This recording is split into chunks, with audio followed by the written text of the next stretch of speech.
Bismillahirrahmanirrahim. Assalamualaikum warahmatullahi wabarakatuh. Bismillahirrahmanirrahim. Assalatu wassalamu ala asyrafil anbiya'i wal mursalin wa ala alihi wasahbihi ajma'in, amma ba'du. Di sini saya perwakilan dari kelompok 3, materi 3, dengan matkul akhlak tasawuf. Materi 3 tentang pembentukan akhlak yang disusun oleh kelompok 3 yang pertama atas nama Ahmad Anwar Yakin dengan NIM 102210008. Lalu yang kedua Ahmad Khairuddin dengan NIM 102210009. Jurusan Hukum Ekonomi Syariah kelas A, Fakultas Syariah IAIN Ponorogo tahun 2021. Langsung saja ke opening materi. Yang pertama, arti pembentukan akhlak. Akhlak adalah suatu sifat yang tertanam dalam diri manusia dan bisa bernilai baik atau bernilai buruk. Akhlak tidak selalu identik dengan pengetahuan, ucapan ataupun perbuatan orang yang bisa mengetahui banyak tentang baik buruknya akhlak.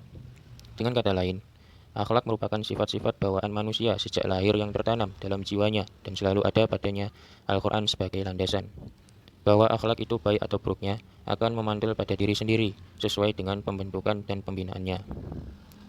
Lalu selanjutnya, metode pembinaan akhlak. Yang pertama, metode uswah atau disebut dengan metode keteladanan. Metode uswah yakni sesuatu yang pantas untuk diikuti karena mengandung nilai-nilai kemanusiaan.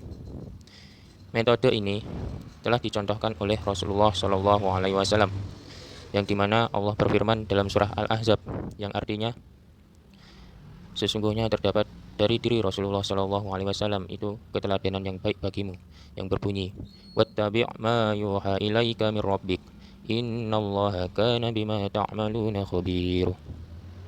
Jadi sikap Rasulullah SAW, perilaku yang harus dicontoh karena sudah teruji dan diakui oleh Allah Subhanahu wa taala. Aplikasi metode teladan diantaranya yakni tidakkan seseorang, menghormati orang lain, membantu orang yang membutuhkan pertolongan, tidak berbohong, dan tidak ingkar. Yang paling penting, orang yang diteladani harus berusaha berprestasi dalam bidang tugasnya. Lalu yang kedua, metode mau'izah atau nasihat. Kata mau'izah berasal dari kata wa'zu yang berarti nasihat yang terpuji, memotivasi untuk melaksanakannya dengan perkataan yang lembut. Sebagai contoh metode nasihat yang baik yakni nasihat dengan argumen logika. Argumen logika yakni dengan masuk akalnya suatu nasihat yang diterima. Lalu nasihat tentang keuniversalan Islam. Maksudnya ini dalam bidang hukum Islam, nasihat yang telah ditentukan oleh Islam sendiri. Lalu nasihat yang berwibawa, nasihat dari aspek hukum sesuai dengan undang-undang. Lalu nasihat tentang beramar ma'ruf nahi munkar, dengan mengedepankan amar ma'ruf dengan hal kebaikan dan menjauh dari yang kemungkaran, dari hal yang keburukan dan lain-lain.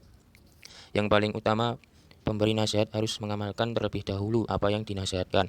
Kalau tidak demikian, nasihat hanya menjadi dengan istilahnya lip service atau omong kosong. Lalu yang ketiga ada metode takwidiyah atau metode pembiasaan. Secara etimologi, pembiasaan asal katanya adalah biasa. Dari suatu tokoh menyebutkan Muhammad Mursyid dalam bukunya yang berjudul Seni Mendidik Anak, menyampaikan nasihat dari Imam Al-Ghazali yang berkata, seorang anak adalah amanah bagi orang tuanya. Hatinya sangat bersih bagaikan mutiara. Jika dibiasakan dan diajarkan sesuatu kebaikan, maka ia akan tumbuh dewasa dengan tetap melakukan kebaikan, sehingga ia mendapatkan kebahagiaan di dunia dan akhirat. Dalam ilmu jiwa perkembangan dikenal teori konvergensi, di mana pribadi dapat dibentuk oleh lingkungannya dengan mengembangkan potensi dasar yang ada pada setiap pribadi. Setelah satu cara yang dapat dilakukan untuk mengembangkan potensi dasar tersebut adalah melalui kebiasaan yang baik. Oleh karena itu, kebiasaan yang baik dapat menempa pribadi yang berakhlak mulia, seperti terbiasa dalam keadaan berwudu, terbiasa membaca Al-Quran dan menghafal Asmaul Husna, sholat berjamaah di masjid atau musola, dan yang terbiasa berpuasa sekali sebulan dan sebagainya. Lalu yang keempat, metode kisah atau metode bercerita, yang mengandung arti satu cara dalam menyampaikan materi pelajaran dengan menuturkan secara kronologis tentang bagaimana terjadinya sesuatu hal, baik yang sebenarnya terjadi ataupun hanya rekaan saja. Dalam pendidikan Islam, Cerita yang bersumber dari Al-Quran dan hadis merupakan metode pendidikan yang sangat penting. Dalam Al-Quran dan hadis selalu memikat dan menyentuh perasaan dan mendidik perasaan keimanan. Contohnya yang terdapat surah Yusuf dan kisah dari Bani Israel. Dengan cara menampilkan cerita-cerita tertulis dan bergambar. Pendidikan perlu membuka kesempatan bagi anak didik untuk bertanya mengenai akhlak terpuji. Setelah itu, menjelaskan tentang hikmah qisah dalam meningkatkan akhlak mulia. Lalu yang kelima, ada metode amsal atau perumpamaan, yaitu metode yang banyak dipergunakan dalam Al-Quran dan hadis untuk mewujudkan akhlak mulia. Dalam beberapa literatur Islam ditemukan banyak sekali perumpamaan seperti mengumpamakan orang yang lemah laksana kupu-kupu, orang yang berani seperti singa, dan orang yang ikut-ikutan seperti halnya burung beo, dan lain-lain.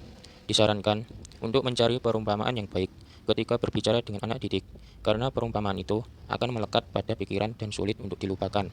Misalkan, materi yang diajarkan bersifat abstrak, membandingkan dua masalah yang setingkat, dan guru atau orang tua tidak boleh salah dalam membandingkan, karena akan membingungkan anak didik. Lalu yang keenam, terakhir dari metode akhlak, yaitu sawab atau ganjaran. Dapat diartikan sebagai suatu metode pendidikan yang bertujuan untuk memperbaiki akhlak peserta didik ke arah yang lebih baik, dan juga akhlak atau perilaku yang tepat dengan cara memberi hadiah yang menyenangkan baik materi atau non-material. Metode ini juga penting dalam pembinaan akhlak karena hadiah dan hukuman sama artinya dengan reward and punishment dalam pendidikan barat. Hadiah bisa menjadi dorongan spiritual dalam bersikap baik, sedangkan hukuman dapat menjadi remote control dari perbuatan tidak terpuji. Misalkan memanggil dengan panggilan kesayangan, memberikan pujian, memberikan maaf atas kesalahan mereka, mengeluarkan perkataan yang baik, menyambutnya dengan ramah, dan lain-lain. Sedangkan untuk metode aplikasi ganjaran yang berbentuk hukuman, di antaranya pandangan yang munis, yaitu pandangan yang memberikan ekspresi tidak suka, memujinya dengan orang lain di hadapannya, tidak memperdulikannya, memberikan ancaman yang positif, dan sebagainya. Itulah sebagaimana dari beberapa metode akhlak yang dicantumkan dalam ilmu akhlak tasawuf ini. Lalu ada pun faktor-faktor yang mempengaruhi pembentukan akhlak. Faktor akhlak ini dibagi menjadi dua, yakni faktor internal. Faktor internal ada 5. Yang pertama, insting atau naluri. Insting adalah kesanggupan melakukan hal-hal yang kompleks tanpa pelatihan sebelumnya, terarah pada tujuan yang berarti bagi subjek, tidak didasari dan berlangsung secara mekanis. Ahli psikolog menerangkan berbagai naluri yang ada pada manusia menjadi pendorong tingkah lakunya. Di antaranya naluri makan, naluri keibu-ibuan atau kebapak-bapakan atau kekanak-kanakan, naluri berjodoh, berjuang, bertuhan, dan sebagainya. Lalu yang kedua ada faktor internal kebiasaan. Salah satu faktor penting dalam pembentukan akhlak adalah kebiasaan atau adat istiadat.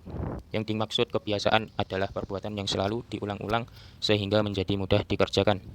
Kebiasaan dipandang sebagai fitrah yang kedua setelah naluri, karena 99% perbuatan manusia terjadi karena kebiasaan. Misalnya makan, minum, mandi, cara berpakaian, itu merupakan suatu kebiasaan yang sering diulang-ulang. Lalu yang ketiga, faktor internal secara keturunan. Ahmad Amin mengatakan bahwa perpindahan sifat-sifat tertentu dari orang tua kepada keturunannya maka disebut al-waratsah atau warisan sifat-sifat. Warisan sifat-sifat orang tua terhadap keturunannya ada yang sifatnya langsung dan tidak langsung. Artinya, langsung terhadap anaknya dan tidak langsung terhadap anaknya. Misalnya, terhadap cucunya. Sebagai contoh, ayahnya adalah seorang pahlawan. Belum tentu anak itu seorang pemberani bagaikan pahlawan. Bisa saja sifat itu keturunan kepada cucunya. Lalu, faktor internal yang keempat, yaitu keinginan atau kemauan keras. Salah satu kekuatan yang berlindung di balik tingkah laku manusia adalah kemauan keras atau kehendak.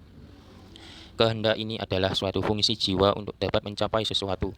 Kehendak ini merupakan kekuatan dari dalam. Itulah yang menggerakkan manusia berbuat dengan sungguh-sungguh. Seseorang dapat bekerja sama larut malam dan pergi menuntut ilmu di negeri yang jauh berkat kekuatan atau keazaman, yaitu disebut juga dengan kemauan keras.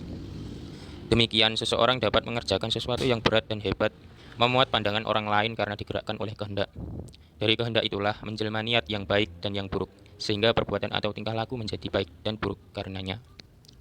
Lalu, faktor internal yang terakhir yaitu hati nurani.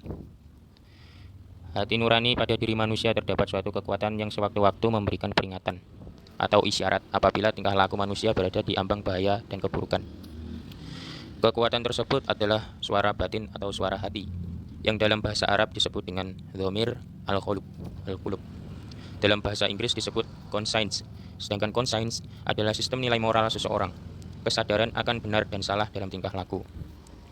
Fungsi hati nurani adalah memperingati bahayanya perbuatan buruk dan berusaha mencegahnya.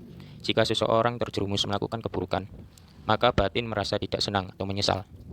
Dan selain memberikan isyarat untuk mencegah dan dari keburukan, juga memberikan kekuatan yang mendorong manusia untuk melakukan perbuatan yang baik. Oleh karena itu, hati nurani termasuk salah satu faktor internal yang ikut membentuk akhlak manusia. Lalu adapun faktor-faktor yang mempengaruhi di luar atau disebut faktor eksternal. Yang pertama, lingkungan. Salah satu faktor yang turut menentukan kelakuan seseorang atau satu masyarakat adalah lingkungan. Lingkungan adalah suatu yang melingkupi suatu tubuh yang hidup.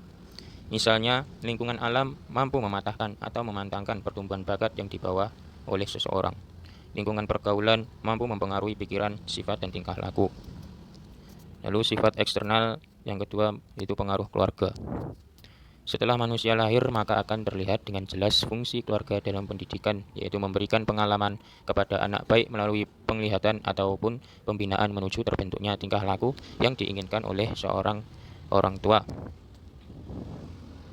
Dengan demikian, orang tua merupakan pusat kehidupan rohani sebagai penyebab perkenalan dengan alam luar tentang sikap, cara berbuat, serta pemikirannya di hari kemudian. Dengan kata lain, keluarga yang melaksanakan pendidikan akan memberikan pengaruh yang besar dalam pembentukan akhlak. Lalu faktor eksternal yang ketiga yaitu pengaruh di sekolah. Sekolah adalah lingkungan pendidikan kedua setelah pendidikan keluarga di mana dapat mempengaruhi akhlak anak. Sebagaimana dikatakan oleh tokoh yang bernama Mahmud Yunus sebagai berikut, kewajiban sekolah adalah melaksanakan pendidikan yang tidak dapat dilaksanakan di rumah tangga, yakni pengalaman anak-anak dijadikan dasar pelajaran sekolah.